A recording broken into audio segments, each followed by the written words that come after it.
Today I'm going to talk about my journey into data science and how I became a self-taught data scientist. But before I do that, I feel like I need to address that gap that in my YouTube video and why I haven't been consistent. First of all, I just want to say that I'm a little bit nervous because I am recording a YouTube video, after, I don't know, 6 months. When I was active on YouTube a couple of months ago, I think I did a few things wrong. One was that I was thinking that I need to dress up, I need to do my face, I didn't need to do my hair for every video. So, and over the last year, staying at home and being in quarantine, I realized that I don't like doing any of that. The second thing that I was doing wrong is that I was over editing my videos. If you have seen my old videos, you would see like I would edit the hell out of them.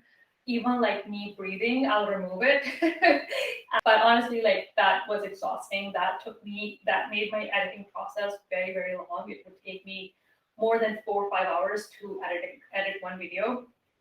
And that just became very, very time consuming. And so I decided that I don't have time to dedicate to a YouTube account. So I took a break, and not just YouTube. I actually took a break from a lot of other things. For example, public speaking, I've not been doing a lot of that. This last year, staying at home and working from home while navigating life, it's just been pretty challenging. But I got inspired by one of my coworkers who has multiple YouTube channels. She and I were talking, and so she really got me excited about YouTube again. She's doing pretty well on her channel. So I thought, no, well, maybe I have a friend I can talk to, somebody about like editing and all that behind the scenes that goes on for a YouTube channel, and we can share tips with each other. So I'm back, and with that, let's jump into how I became a data scientist, my journey coming from a non-tech background. If you like what you see, make sure to give this video a like. That's how YouTube algorithm is going to know that this is useful.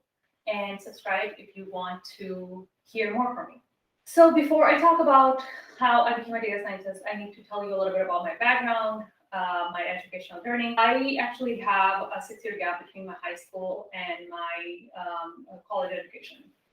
For personal reasons, family reasons, cultural reasons, I'll not go into detail. So when I was starting my education journey back again, computer science or tech or data science wasn't even an option because I didn't even know that these existed. I didn't know like people can work from their computer, which is, it's mind-boggling to me that why didn't I know all of that? And I know why I didn't know, because nobody in my family was part of tech, and I wasn't exposed to different job families, different industries while growing up. So when I went back to school, I ended up choosing business as my major. I went to University of Washington, and one of the classes that I took was information systems. And that class basically exposed me to the world of data. As soon as I took that class, I immediately knew that this is exactly what I want to do. I was looking for an internship. I couldn't find an internship in the data science because like there was nothing, like even the data analyst position did not exist.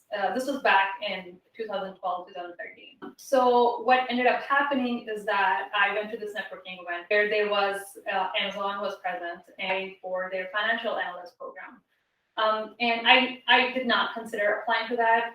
However, while talking to somebody at the networking event with one of the Amazonians, he basically convinced me. He said, if your interest is data, this would be a really, really good internship for you. It's very technical. So I was like, okay, I handed him my resume. Amazon internships were super weird at that time. They were about, like the financial analyst internship was about, ended up 6 months long. And then I ended up doing 2 extra months because the team needed help. So I was like, okay, I'll be making money anyway. So like, it's more work experience for me. The internship was great. I got the Amazon exposure. I got the big tech name on my resume.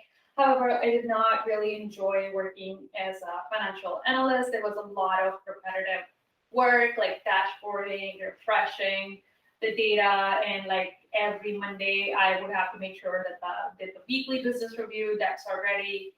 And then like if somebody has questions in terms of like why this data is going up or down, like I would have to answer. I just did not enjoy doing that type of stuff. I almost gave up on the data world, but then I ended up meeting with somebody who worked as a data engineer at that time, and they kind of like walked me through what they do day to day, and that got me interested. So what I did, I finished my internship.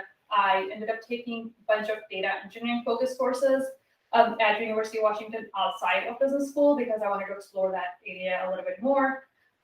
I believe I took 3 courses over the summer, and eventually I knew enough that I could pass technical interview. So also like while interning, I made a lot of connections within Amazon and had interviews lined up. So I interviewed with 3 teams. I got offers from 2 for a data engineer. Then I started working as a data engineer. So I did that for about 2 years, built data pipelines for all the traffic teams at Amazon. So traffic, they used to call it traffic, they have changed the name since then. So traffic pretty much means basically how customers if you go to Amazon.com, like which channel are you coming from? Are you searching on Google and then clicking on something and then going to Amazon? Or you're seeing something on Facebook and then you're going. So basically trying to figure out like how customers are entering the Amazon.com domain. Did that for 2 years. I kind of started feeling comfortable in the space. And I did one project in search focus. And that was the point where I was like, okay, this is exactly what I want to do. And I wanted to go more into the data science domain. So I ended up looking for different teams. I finally found one team that was very open to having me, a data engineer, be part of their team and get exposure to data science and then learn on my own and then like do some projects while I learn. So that's exactly what I did. I joined the team. The manager, I have to give credit to the manager who helped me. He was amazing. He basically guided me. He would tell me books. If there's a concept that I don't understand, he would like start whiteboarding. That's how we use kind of like our one-on-ones.